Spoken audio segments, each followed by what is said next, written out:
Hello, welcome back to Artsplanations. I am Andrew Malcheski, and with me as always is Joanna Bolson. And today we're just going to talk about art stuff. No schedule, no plan, so... Just wine. Yeah, and tangents. It will be a all tangents episode. So just basically a regular night at our house. Yeah, or a regular episode. Yeah. Alright, well. So, I guess the first thing I would like to ask you is there anything currently going on in the art world or art related that you're excited about?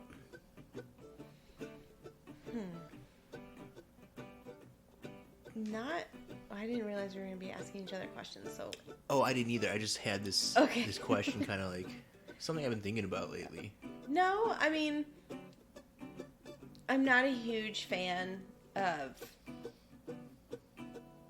conceptual art, so I'm not excited about that part of it and how high concept it's gotten with the whole tape a banana on the wall and, just, I don't know. I'm definitely more interested in the smaller galleries in the cities versus what's going on. Like international MoMA. And maybe it's because I'm just frustrated in my own life. Maybe it's just me having to have a 9-to-5 job and I can't immerse myself. Well, I mean, instead of talking about things that you're frustrated about, is there anything that you are excited about? Like any drawings you're working on or any techniques? Yeah. But your question was, what about in the art world am I excited about? Yeah. Because I have to, in my spare time, I kind of get the Cliff Notes version, and most of that it's like the scandalous or the newsworthy in their eyes, and most of the time I think it's kind of a hack or like just what will grab the attention of somebody, so it's not really conductive to a movement of some sort. So no. But in my personal life, yeah, I mean, I have a series that I'm working on that I'm really excited about, and like I said, I'm more interested in the smaller galleries and finding local artists that even if I don't like their work, maybe I like them as a person. So just broadening my art social circle is always fun. It's funny that you mentioned that like you only get like the Cliff Notes about the art world, and that's not really exciting, and that makes a lot of sense because contemporary art, you have to know about the art and artists and what they're trying to talk about. But when you get those, when all you see is stuff on the news or pop up on a feed, it's usually so and so sold this for X amount of money. Yeah. Right? Or this person's doing some shocking thing that's made to shock you. And it's like, okay, that's been done. It's like the TMZ. Is it actually newsworthy, or are their names just constantly in the news so we know them? Are they actually talented? Right, or is it just that... Or is it just Damien Hirst? Yeah. And I hate to be that person. I hate to be such a curmudgeon about it. But, I mean, that's kind of where I am right now. Yeah.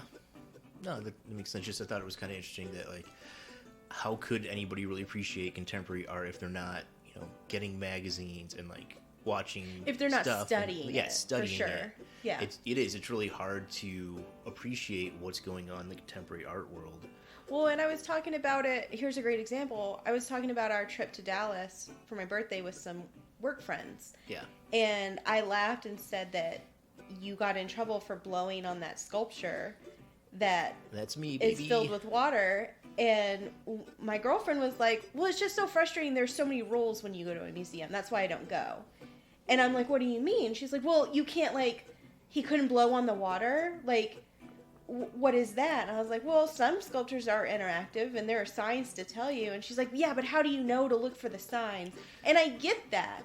We go to a museum, and we automatically know, yeah, there's no flash photography. Yeah. You have to wear your bat back in the front. But if you're not constantly in that world, it's a little daunting and a little intimidating. Yeah, but in her defense, I knew I wasn't supposed to blow in the water.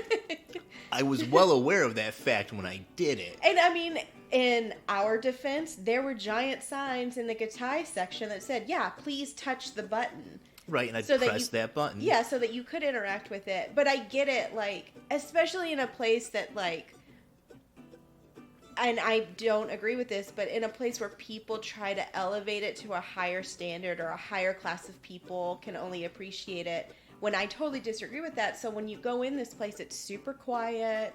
Like, you have these people watching you as you walk around. Like, it can be a little daunting. Yeah. No, absolutely. And it's funny, like, the docents, every major gallery I've been to, the docents have always been really good about, well, the good ones are really good about engaging customers if they have questions. They're usually super knowledgeable about whatever space they're in because they're there for a long time. There's that older man in the, what section was that? Yeah, it was the 1700s, 1800 European classical. He was so cute, and like if anybody walked through his section and he saw somebody linger at a painting, he would walk up and give them little tidbits, or like, do you know the artist was actually going through this at this time? He was the cutest thing. He was like 70. Yeah, and that's a great docent, which is great because those people make like garbage if they're even paid. A lot of them are volunteers. Yeah. There was another one at Crystal Bridges, and I think it was the first time I went. They had a Baldessari piece, and there was a sign that says you can blow in the horn. Me being very shy and very timid when I'm out in public and not with somebody I'm comfortable with, she saw me read the sign, she saw me kind of stare at it for a second, and she was like, go ahead. Well, same thing at the Yayoi Kusama exhibit in San Antonio. We went through once, and there was no one in line. She's like, you guys want to go through again? We're like, yeah, let's, of course we want to. We only got 45 seconds the first time. Let's go for another round. And those kinds of people can, like, completely change somebody's perspective if it's their first time or the first few times they're going. Like, and especially as a kid, seeing that little old man, seeing him interact with the kids that were there with their parents. You know, kids their idea of fun is going to Six Flags, not walking around a quiet museum. So to have this person encourage them and ask them their opinions on, like, well, what do you think about this? That's so great. Yeah. I mean, at the Van Gogh Museum, Van Gogh, you like that? Yeah. So at the Van Gogh Museum, they had paper, pencils, and crayons for kids to go around and draw the Van Goghs that they saw. So they had something to engage them with, since they can't touch the paintings. And was it just for kids? No, I had some paper. But they also had a lot of really good information and educational facts about the work. When they had the Van Gogh exhibit in Dallas, they had the same thing where they had a lot of educational information about like why the colors have changed over time, and like how putting these things together work in different ways, and it was geared towards a younger or a less informed audience, because I was reading it and I was still like, oh, I didn't know any of that. I thought I knew that, or I'd heard these things, and kind of put it all together, which is really nice. And I've seen that at other exhibits too. Like there was a pop art exhibit, I think it was probably in Dallas, or maybe it was in Austin. Anyway, they, pop art is very flat and bright colors, so they had coloring pages of the work so that the kids could go and color it as they thought the colors should be, which I thought was that's really nice. Epic. Yeah. Well, you want to know what things I'm excited about? I was about to ask you. Yeah. I'm really excited about 3D printers. As a sculptor, I've been talking about 3D printers with you for... like 2 years. How long have we now. been together? Yeah. Oh yeah. At school you did a scan of me. Yeah. We hadn't been dating that long, and there was a 3D printer in, was it one of the drawing rooms? They had just gotten it. It was brand new. Lewis had gotten it. He was in that back room on the second floor. Anyway, we hadn't been dating that long, and you were like, hey, can I take a 3D scan of you? I want to print you as a mini. I was like, this is weird. This guy's going to have me as like a little token in his closet. Yeah, I don't even know what happened to that. It's in a box somewhere with some other stuff I printed. Cool. Sorry. But yeah, I think 3D printing is really exciting as a sculptor. Just like its ability to allow for, pattern making and casting, and just like small elements and detail elements that you can produce that are just not easily reproducible in the traditional manner is really exciting. Which is why I want one, but I don't have room. Yeah. because you kind of need a space. Like, that's the one thing with that kind of technology is you need not just a space, but a space indoors that's clean and kind of dedicated to that. Because if it's a resin printer, then there's fumes and you have to deal with resin. And if it's a PLA printer, you still need a flat space where you can be set up and run for 4 or 5 or 6 hours, depending on what you're doing. Yeah. Which we are out of space. I think that's the eternal struggle. It really is. It's the thing that I always, think about when I see other artists' like work areas and how they deal with that problem. Whether it's taking walls out, turning their tool shed into a studio, or just compromising, like getting a smaller house so you have a bigger backyard to build a studio. Yeah. And then there's those lucky artists who like have the nice house and the massive barn studio in back that they built. I mean, Jack's studio was like that in school. Yeah.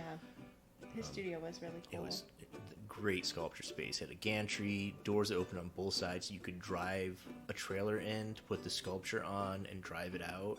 Whose studio was amazing? Rembrandt's. Yeah. 3 floors.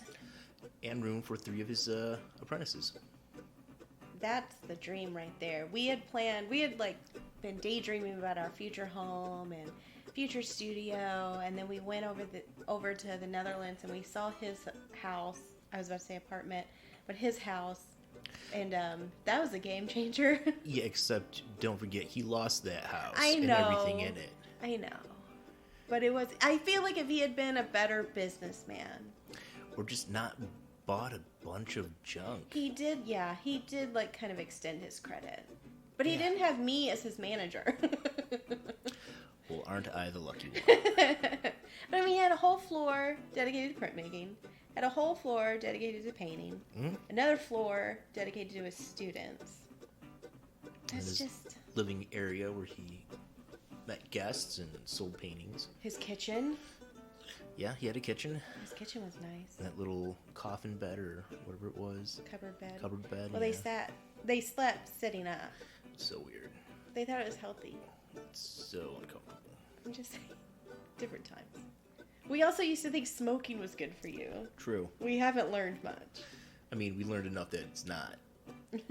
Well, at least I have. That's one thing that I guess I am kind of excited about is the visual media. How it's become, like, it started off artistic. It kind of waned when you think of, like, torture porn. Wait, what are you talking about?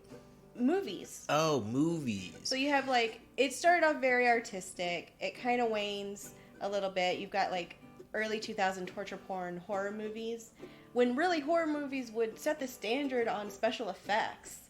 They push the media a lot. And now it's come to the point where I feel like it's pushing it again.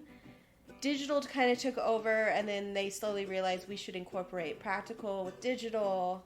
And so now I feel like it's pushing forward again. And like I watched, it's called Melancholia, and it was very much just a tidbit of special effects with these really beautiful long shots of. Welcome to Artsplanations, the podcast that's for non-artists, artists, and everyone in between. It was just visually We talk about very art and try to explain really what we set think a about it, mood and as artists, why we versus think that way. car chases We ask and questions to try and bridge the screaming at gap each between other or viewer whatever. and creators And so to I make am the excited art to world more see accessible to everyone. what visual media can do now. Movies. Yes. Like the horror genre. And just any kind of movie in general. But I do have a favorite genre, which is horror, because it does really, like, it does set the standard for here's where the future is going. Because if you look at, like, Dawn of the Dead. Yeah. Or Night of the Living Dead, sorry. Night of the Living Dead. The original black and white. Like, it was one of the first to do that kind of imagery in such a massive scale. And it really did terrify people because it looked so real. And then if you, like, look at Alien or Aliens. Right. What else? Army of Darkness. Yeah. I mean, the original Star Wars did a lot to push Yeah. sci-fi and the use of practical effects forward. Seems like Independence Day, using those minis to blow up the things. But I'm not interested, or I'm not excited about movies. I'm in fact kind of just I don't care because there's so many superhero movies out that I just don't care anymore. Well, that's why I'm excited for the independent films and the independent movie production studios who are pushing it forward, because we are oversaturated with superhero films and car chase. I don't know how many Fast and Furious there are. It's too many. They should have stopped after the first one. But those are the ones that make money for the studios, whatever. I'm excited for the smaller studios. Gotcha. Yeah, I really liked, speaking of horror films, Get Out. Yeah, that one was That, good. Jordan Peele. That's I was like, K. Peele. It's not K. Yeah, I Peele. saw you look around a little bit. Yeah, that Jordan Peele film. That was like the way that it was shot and the premise of it was such a good kind of psychological horror. Yeah. That I really enjoyed. I usually don't like those kind of movies, especially the very like gory, violent, like Texas Chainsaw Massacre style movies. It just you don't like the newer versions. Did you ever see the original? I don't like those kind of like bash your brains out, cut you up, torture you. See, I love the original because we might as well just do this episode on the movies now because as we're going, because it was the first time to do it in that kind of scope where everything's washed out. They hid the Leatherface from everybody, so the guy, as he's bursting through the door, that was his genuine reaction. I love that stuff. Yeah, it's just not something I enjoy. So, but no, I mean, as far as movies go, I'm just too many superhero movies. And it'd be one thing if they were original, like for film media kind of movies, but they're all comics or cartoons or things that they were in another media that, I mean, I can go and pull the comic and basically... I think you're seeing the wrong ones. Because I've seen a bunch of them. I honestly think if you had seen Melancholia, you would have liked that one. I feel like if you I'm talking about superhero movies. Not just movies, but like superhero movies in general. There's just so many of them that like they've turned me off to movies kind of as a whole. So you liked them before? I did, because it used to be this like it wasn't super saturating the market, and so when you got a Batman, it's like, oh, a new Batman, cool. It's like the only superhero movie out there is Batman. See, I hate Batman. You got Spider-Man, but then you got too many Spider-Mans. Same like, oh, you got Iron Man 1, 2, and 3, and like I just don't care that much. Yeah. Okay, yeah. Or like, oh, hey, here's Thor, and here's another Thor, and hey, here's another Thor. And like, if they really wanted to, there's enough material in the comics that they could just keep making those movies for the next 100 years, and they'd never run out, because there's enough comic book material out there. And I feel like if I really wanted to consume it that much, I'd just go pick up the comic book. It just really turns me off to movies as a whole when I see... they announced like 3 or 4 new comic book movies coming out at Gen Con this past weekend. What is that? The Gen Con, it's like the large comic book. Comic Con? No, it's Gen Con. It's comic book and games. Oh. It's one of the big ones though. So you get a lot of nerds doing nerd things. But yeah, I don't know. Just like that oversaturation. I mean, that has anything that I see where there's an oversaturation of something that wasn't as prevalent, and it just kind of comes to the fore, because they're not all going to be great. Yeah. And then I kind of miss the fact that it was a thing that like not everybody was just like, oh yeah, I love this thing now because it's the new it thing. Because it was for the nerds that read the comics at first. Right. See, and I think that kind of happened to me for a little bit with horror movies. I love the old school 80s, even a few of the slasher flicks that were a little more on the voyeuristic side, but then early 2000s you got like Saw. The first one was cool, and then everything else it was just like thinking of inventive ways to kill somebody. I'm like, this isn't what I like. And the reason why I like the original like Creep Show and Tales from the Crypt and all that stuff was because I had terrible nightmares as a kid.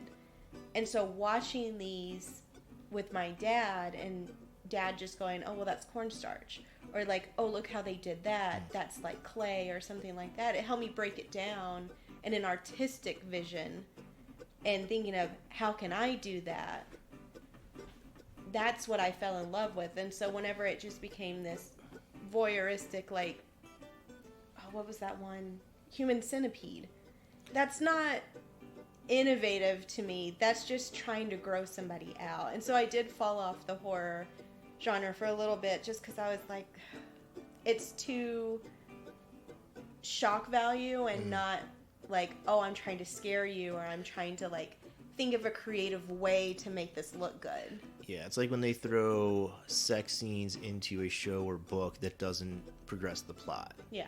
Like, Which we both talked about yeah, this. I don't care for your fan service. I'm not like, I will skip that part. I was reading a fantasy novel a while back that was by a female author. It was really well written. I really liked it, but there would be these sex scenes with, you know, her guy friend or mystical lion man friend or whatever it was.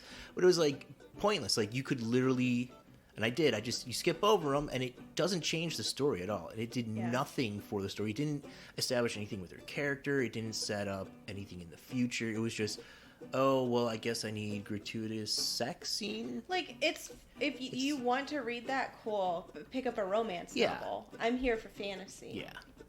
And I think HBO is the worst offender of that in TV, because it's like, we're HBO, we can show boobies, so we're going to have a sex scene in every show. Mandatory. Which I was really sad. I loved American Gods. Such a great book. Yeah. And there are sex scenes in that, but it pushes the plot. I don't want to give spoilers, but the sex scenes are important because it describes a character or reveals something on a character.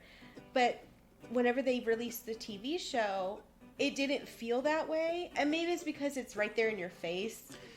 But it also just like went on too long. Yeah. Like in the book, it goes on for maybe 2 pages. It was like 10 minutes in the show. Yeah. And it's like, I get it. Don't need that anymore. Yeah. Like, you could have cut the last, 30 seconds of that scene, and it changes nothing about the show. Like the long pans across their back or like whatever. Yeah. It's like, no, I don't need this.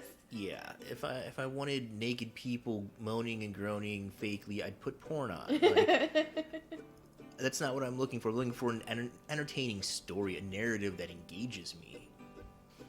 It's weird because, gratuitous sex and that kind of imagery, we talk about it in the medium of film or literature, but when it shows up in the visual medium of painting, it's not really, Oh, no, I'm going to disagree with you on that. It's very much uncomfortable for me, and it very much turns me off. And the artist as well, too, not just the work itself. What about things like the odalisques or like in traditional... Like Olympia? Yeah, the Olympiad. That or looked like the she Venus. was taking control of her own self, so it didn't feel voyeuristic or like she was coerced. What about things like,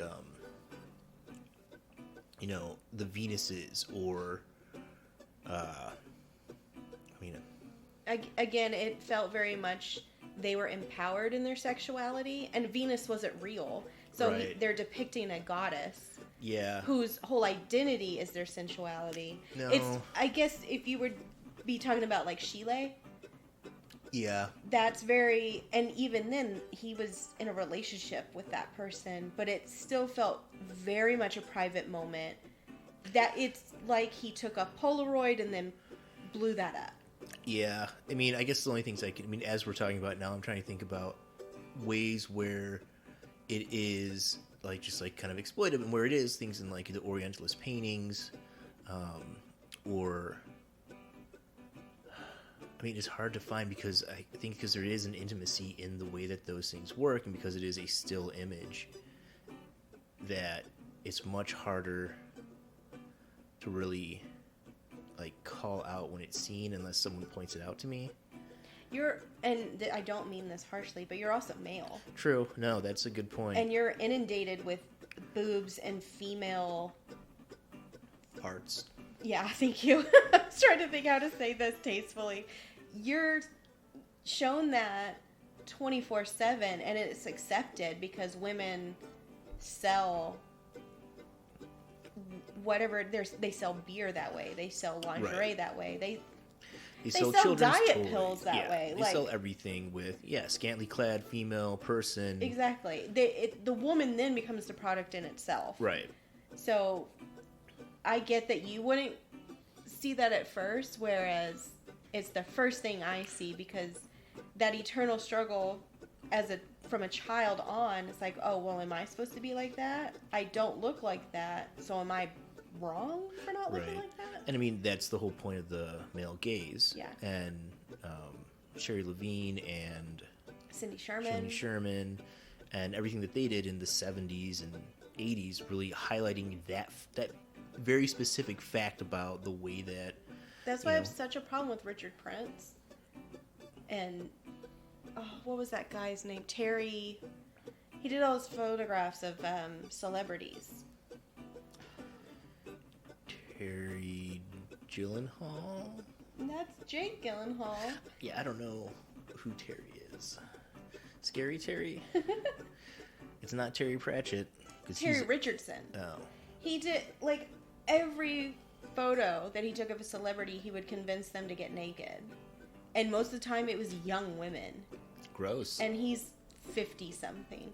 And it was, Terry Richardson's shooting for Prada. The bag isn't even in the shot. It's a woman holding her breast so the nipples aren't shown and she's in her underwear. Where's the bag, Terry? Yeah. Well, I mean, it's the same... I mean, I see that as the same as, that guy on the street corner is like, do you want to be a model? Come to my studio/apartment. No, but he was accepted. He was hired by these huge corporations to take photographs of these celebrities to sell a product. The product isn't even there. That's pretty gross. Yeah. Well, I don't know.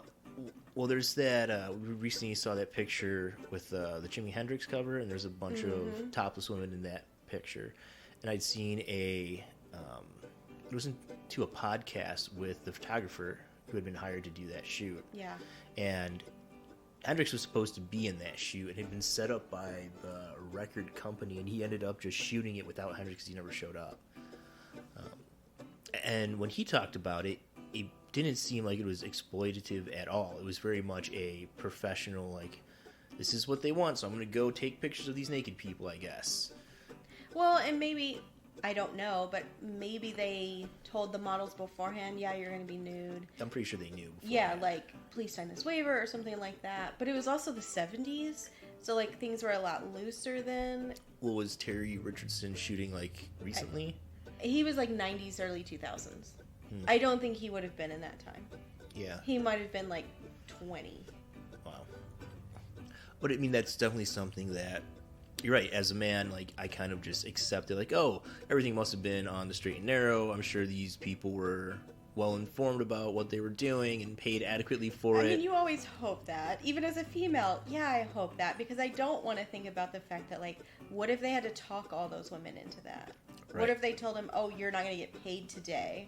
You know what I mean? Yeah, how exploitative could it have been? Yeah. And I mean...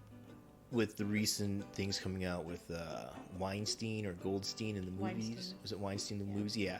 And hearing about those kind of stories coming out, like, it's an entire industry that was just And he's ignoring. not the first. Right. I mean, Roman Polanski, Marlon Brando. Yeah. Like, he was just the first one to get caught. And the fact that you, like... off the top of your head, you just named 2 people, and you're like, yeah, this is a thing that's happened. Like, how many more are there? And, like, it's a whole industry that's just like, well, I guess that's how things work, is everybody, like, we're just going to ignore people being human beings. Well, this has gone way too long. I'm about to go off on my true crime rant. Nope, time to change but subjects. That's exactly what I'm saying. Like, I've seen enough and I've read enough. And as a female, I have been hyper aware since 5 years old that you have to look out for these things. And as an artist, it's one of the first things I notice is like her face is painted in a way that she's uncomfortable. This photograph, she's way too tense in the shoulders. Like, yeah, and it's something, you know, as a male, as a man, and an artist, it's something I never even started to understand was even a thing until I was in college, and I was learning about it academically, and it kind of opened my eyes to that fact. like how so?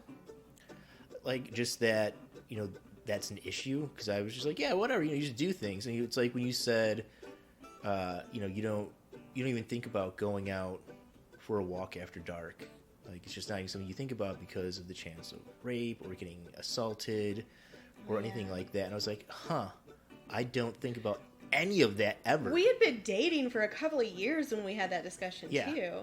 You were a delivery guy. You were doing something where you would have to go to people's houses, like either delivering pizza or something like that. And you were saying you just dropped off a delivery at this guy's house, and he was like, "Hey, we're having a party. You want to come in?" And you were like, "Yeah." So I went in and made some new friends. Yeah, I used to do that when I was living in McHenry. As a pizza delivery guy, that would happen all the time. I remember that conversation vividly because I told you, there's no way I would have gone through that door. I would have thought, at best, I'd get raped. At worst, murdered. And your face kind of dropped. Yeah, because never thought it was... I mean, I used to hitchhike. I used to No! just meet friendly people. Be like, oh, we're all friends now. Nothing bad's going to happen. See, but then you get this nice aura, like you're Jack Kerouac, just... this artist on the road, just traveling the world, hitchhiking, whereas me, no. I would immediately think, you're about to kill me. Yeah. I mean, that is one of those things where, like, as a man, I don't think about those things. It wasn't until I was learning about, you know, the male gaze and the way that things are set up in advertising to sell things, the way that artists have been portraying things, that it kind of started to set in, like, oh, there's an entire other group of people just like me, but with a completely different experience. Do you think it's made you a better artist? Yeah. Do you think it's made you wish you could go back and not know those things? And not think, like, about all that bad stuff? No, I wish that it wasn't a fact of life that there is those polarities between the two sexes. You know, wishing them that, like, I could go back and be like, don't know about the bad things that happen in the world doesn't make them not happen. It just makes me, you know, a passive participant in. Like, I don't know about it, so I'm not doing anything to help stop it or prevent it. I'm not aware of it so that I can, you know, help if something happens. I just blindly go through life happy. I was just curious because, you know, they always say ignorance is bliss. So sometimes you learn something about somebody and it's like, oh, I wish I didn't know that because I used to like you.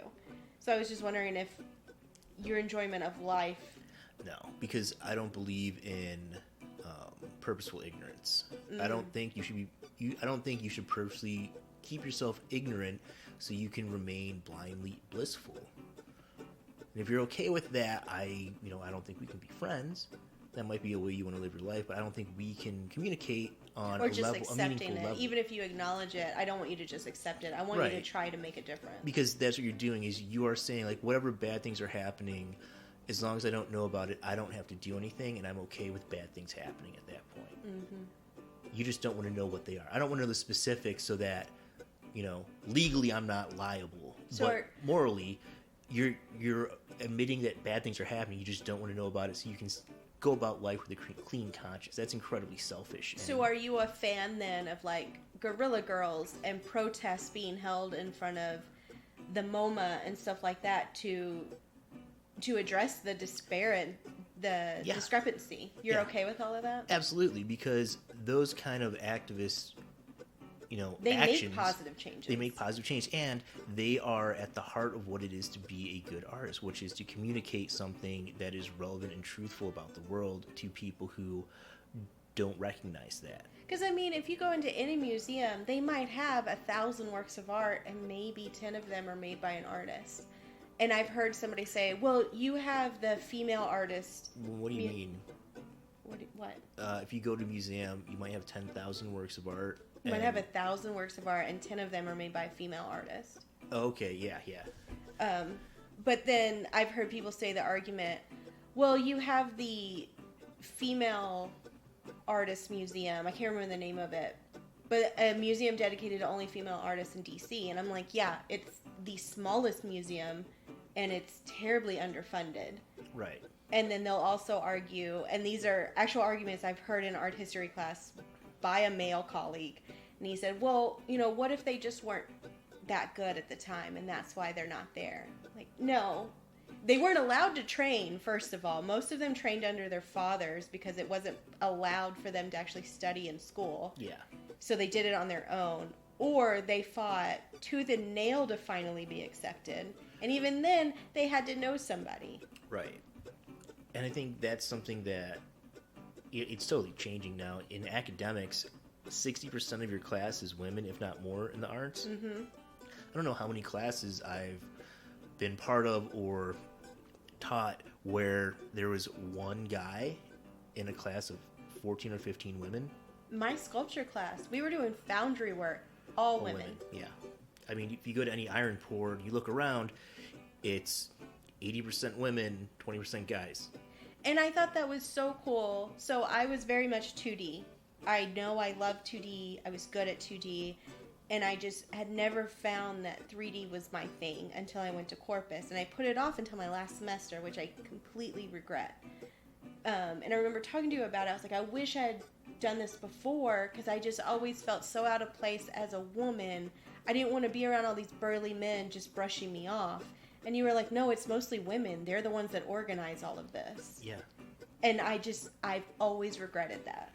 Yeah, like, you get a lot of the old, the old guard, Jack, those knuckle draggers who have been pounding but he was metal so encouraging. Forever. He is, and a lot of them are. Yeah. Like, they, once they realize, like, oh, the future is going this way, or not even that, just like, it doesn't matter. What matters is the output. What matters is, are you willing to work? Yeah, he was never one that's like, oh, well, the future's female, I guess I better bend to it. No, he encouraged everybody, and he was very much like, no, you want to do this? Well, let's do it, no matter what sex you were. Right. And I misspoke when I said that. He was very much you work, get to work was his motto. You work. And if you're willing to work, cool, you can hang. If you're not willing to work, you can get out of his studio. And he told me that one time. I was like, well, I did a little bit last night, and I'm doing some now, but I'm just really frustrated. He's like, well, go take a break. Just skip. And it wasn't like skip class. It was like, no, you need to step back. Yeah. And he was very much like, nobody's going to be on the same timeline. Nobody's going to work the same. What works for you? Because I want you to produce the best work. Right. And as long as you're producing the best work, that was what it took. And a lot of times, especially if you're learning, just making stuff is the best thing for you. If you don't know what to make, doesn't matter. Just make a thing. Just fiddle. Play with something. Start working. Do something. You can't show up with nothing. Nothing is nothing. Having a bunch of ideas, great, cool, you have ideas. That doesn't mean anything. It doesn't become something until you start to share them with people, and other people can kind of bounce off them. You can react to them. You can develop what are good ideas, what are bad ideas.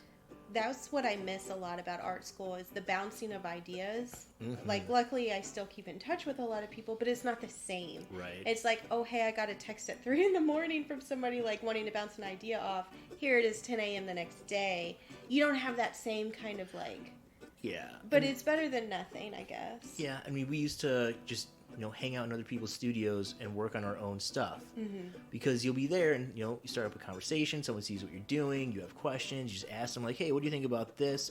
And suddenly you have, a 25-minute conversation about the color of line you should use for this particular very minuscule spot that doesn't, in and of itself doesn't mean a whole lot to the overall composition or what you're doing, but when you step back and think about what it means to the way that you think and process stuff is huge. Especially if you're going to get asked about it later on. Well, why did you choose this? You have to already have that on deck. Right. And having someone to talk about it with, having other people who can present counterpoints and varying different ideas that, my background isn't a woman's background. So having that perspective, or someone from a different culture, their perspective on things can completely change the way that you view what you're doing, and you make adjustments in process that then suddenly take account for certain things and like make you change different compositional effects or coloring effects or things as you're working on it, that if you just had the idea, did the sketch, produced the work, it'd be good, but it wouldn't be great because you don't have that feedback to really build off of. And yeah, that is, it is the number one reason why if someone's like, I don't know if I should go to school, that's why I say, like, if you think it's something you want to do, here's the best reason why. And it's not because you're taking classes, it's because you have peers to bounce ideas off of. You can network with these people and you get their input on what you're doing. And that's the same in any job. I hear that every day, all day at work. For those that don't know, I work in a law office. Law is interpretation. You can read a law as it's written, but your interpretation is completely different than mine. Not just from male-female gaze, but, how we've been raised and stuff like that. So I hear them bounce ideas and argue back and forth, and they're doing the same thing. So that idea of building a community, a support system that you can be vulnerable in and say, hey, I'm working on this, I don't think it's working. Or, hey, I'm writing this motion and I don't know what the hell I'm doing. Being able to bounce that off of each other, that to me is just as important as the work that you create. Yeah. Yeah, and it's probably the hardest part about leaving school is you no longer have that, and you're suddenly like, I got a piece of paper. I'm going to get a job. No, I'm not. Oh, yeah.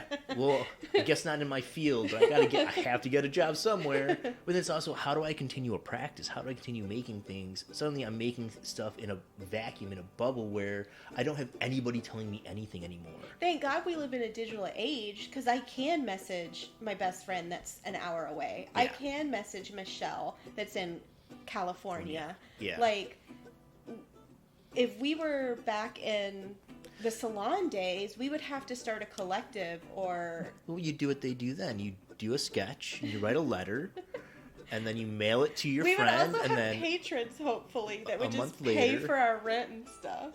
Yeah. But it would just be like every month or two, you'd get a letter from your friend in California, and you'd be like, oh, my darling Joanna, I received your sketch from 2 years ago, that wonderful painting you're working on. It got lost in the mail for 6 months. Yeah. It was with some group called the Donner Party. There were bite marks on the letter. Wow. Usually I'm the one that goes dark. I guess we could, since I want to do an episode on movies and how that can be an art form, what's something that isn't one of the fine arts, like painting, drawing, theater, that you find could be described as an art form? Cooking is probably the one that I'd go to most because I like to cook. I like cooking shows. I like the kind of the science aspect behind gastronomy, as well as the intuitive aspect of it, where you can have all the science in the world, but if you're not good at putting the stuff together to make it taste good, it doesn't matter. Well, you said science as in astronomy. Get gastronomy. Oh, like I was so confused. No, sorry, the scientific study of food and how it goes together, like using powders to make gels and little pearl bubble things, the stuff you see in fancy multi-star Michelin-style restaurants. Huh. But, even if you know how to do all that stuff, you might make the most amazing dish ever, but it's still, it can be just as good as what your Nana makes that looks like a pile of slop if Nana makes it taste absolutely amazing. Well, so you're arguing that the presentation isn't part of it, it's all in the taste? Oh, no, it is absolutely part of it. I'm just saying that I find it really interesting that you can have all of that, like, high knowledge behind you, and it can still be as good as something that someone who's just done it for a long time. Because so much of it is tied into experience and your own history behind something, that sense of like nostalgia and remembering a food that you had as a child. It's like in Ratatouille when that guy who tastes the ratatouille. I was trying to think of the dish too. Right, yeah, it's ratatouille. When he tastes that and he goes back and it's just like when he was a kid eating it. Mm-hmm. You know, if you eat something that reminds you of that you had growing up as a child, you have a greater sense of enjoyment because of that kind of experiential connection. I totally get that. I hate cooking, but every winter I love to make my dad stew. Because it's not just, oh, this stew tastes really good, but it's my childhood. It reminds me of my dad. It reminds me of cold winter mornings off of school for winter break. Cold, like 80 degrees. We sometimes had snow. I mean, granted, it was like a half inch and it melted in the morning, but... Now, when I had cold winter mornings, it was like, 30. Well, it would sometimes get down to the 30s and 20s. For multiple weeks. Anyway, we're not here to discuss your Yankee versus my Southern. I'm just saying I totally understand that. Yeah. I'm ambivalent about whether it's an art form or not. I can argue both ways, but I did find it interesting that Anthony Bourdain, who I absolutely loved, I was a huge fan of his, and as much as he loved food and as great of a chef as he was, he said it wasn't. Yeah. Well, and it also, how does it match up to my metric of art is a communication? Like, what are you communicating with food, and how is that communication happening? Are you communicating, this is good to eat? And he was a great communicator, too. That was his whole thing, is that it was an outstretched hand offering love and support and respect, but he still didn't think of it as an art form. I think he just didn't want it to be elevated to where it became non-accessible to everybody. That's how I took it, that he didn't want it to be elevated to where it was us versus the others. You know what I mean? So you're saying that contemporary art is us versus the other? Yeah. I can definitely see that, because it is high concept. You have to read, you have to be immersed in the world, and you have to take the time to study either the artist itself or the piece itself. And that, to me, it's not accessible. Yeah. And who else could pull off taping a banana to a wall at the Venice Biennale other than somebody who's completely immersed in that? True. And while I can argue all day that, yeah, it could be seen as an art form if you wrote a paper about the ephemeral quality of the banana peel and how it represents the food industry and the scarcity of the food access to all of these people, like, you can go into it, but do I think that is accessible to everybody? No. But, not all art forms have to be accessible to everybody. We were at that game cafe the other day, and that group came out of that private room, and they all had those amazing dolls. But it is accessible. Not to me. I don't know anything about that. But you could. You have the option to go in there and ask. Right, but you have the option to read a paper on why a banana taped to a canvas is art. But the difference is, seeing a doll, you can already appreciate how the doll was made, the clothes it's wearing, the face, the design of it. Seeing a taped banana to a wall... Same thing. Is it? Yeah. I don't think so. Understand the intricacies of what makes those dolls, enjoyable for those people to do whatever they're doing with, why they're doing them, the artistry behind it. I don't understand that. Same way that I don't understand why a banana taped to a piece of canvas is in the Venice Biennale, but I'm assuming it's art for some reason. There's got to be information I can find about it. Okay, but why is that considered art and those dolls aren't? I'm not saying they're not.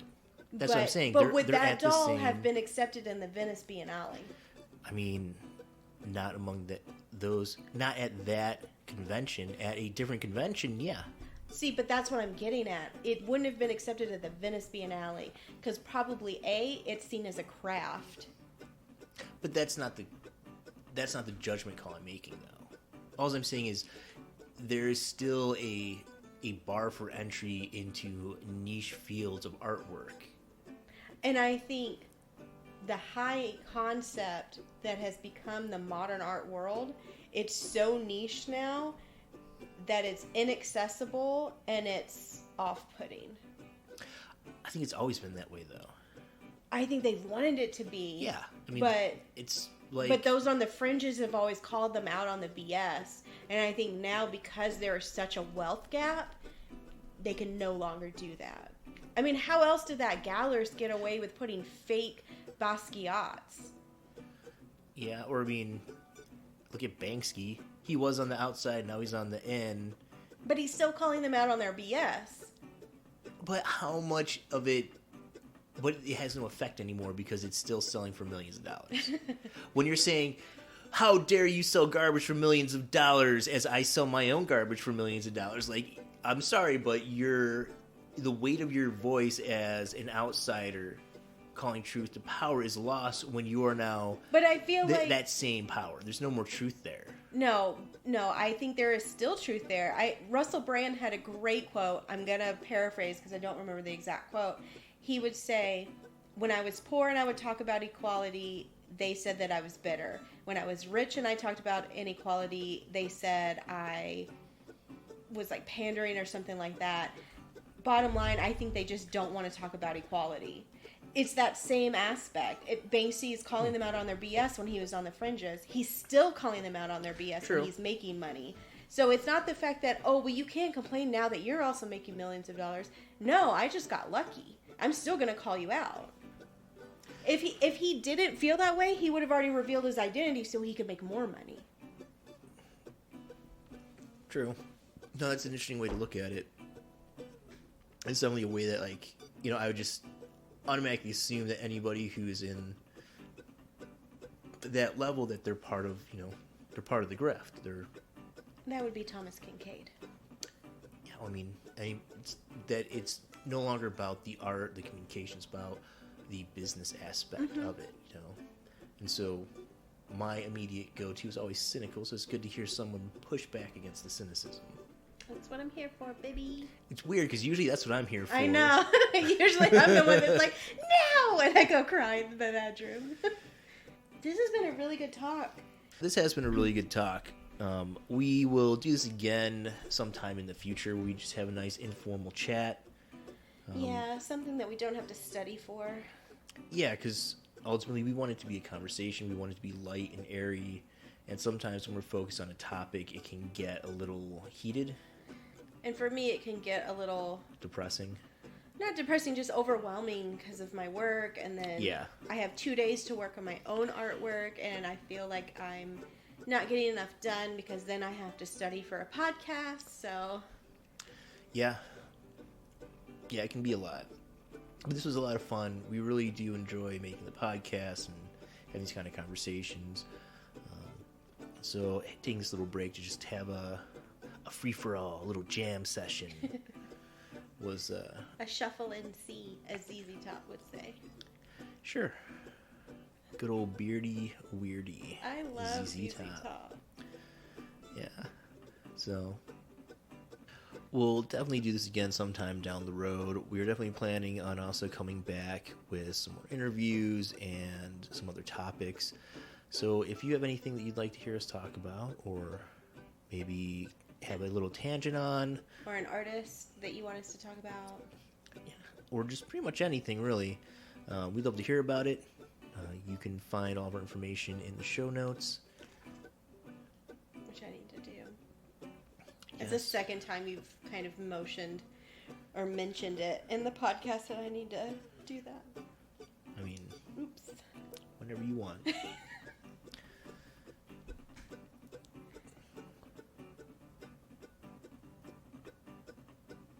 So thank you so much for joining us on this conversation. Are you okay? What was that look for? I was trying to have it so that I had a place where I can cut that bit from everything in the show notes, and then I can edit there, and then I wanted to have a place where I can pick up. Oh, I thought it was a cute little banter. I figured you'd leave it No, because I don't want it to seem like I'm calling you out on not doing something. No, I thought it was fun. I didn't think of it like that. Oh. Well, I edited the podcast, so it's not going to get... We need a... What is it? An editor? We need an unbiased editor. Hey, as soon as we get that Patreon set up with our thousands and thousands of followers, we'll get right on top of that. See, oh, this is good. You can leave this in. It's not going to make it in. Why? Because it's just not relevant. See, but that's what I love about my murder podcast is they have all this stuff. Because they in. need it because they're talking about murder. If they didn't have it, it would just be two depressed people talking about killing people. They're not depressed. They're just like because me. they have fun banter to make them seem that way. They're just like me. Slightly depressed. Not fully depressed. Anyway, thank y'all so much for listening. As always, I am Joanna Bolsons. And I'm Andrew Malczewski. This is Minky. And hopefully you're still you. She didn't meow. I know that part will be cut too. Why? Because if there's nothing there, it's you saying this is Minky and then dead air for 3 seconds. No. And you're just like... No, and then you leave in, oh, she didn't say anything. Thank you for listening to our podcast. It means so much that you would take the time to listen to us. If you like what you hear and would like to help us out, please like, comment, and subscribe. We want to have a conversation, and sometimes that means that as we talk about things, we might make mistakes, like in the pronunciation of names or the misattribution of statements or a piece of work, and messing up titles and dates. If we do, and we notice, we'll put a correction in the show notes, and if we don't, please let us know so we can. We invite you to join the conversation, so please get in contact. Email us your favorite artwork, ask us to explore specific artists, or ask how something is made. You can find us at www.artsplanations.com. There you can also find out more about us, the show, and each episode. You'll be able to find out every artist, quote, and most of the specific vocabulary we use in each episode, as well as a list of upcoming topics. If you are curious about our artwork, the best place to find us is on our Instagram and other social medias, which are linked through the Artsplanation website. We would also like to thank the Joy Jobs and Free Music Archive for our music.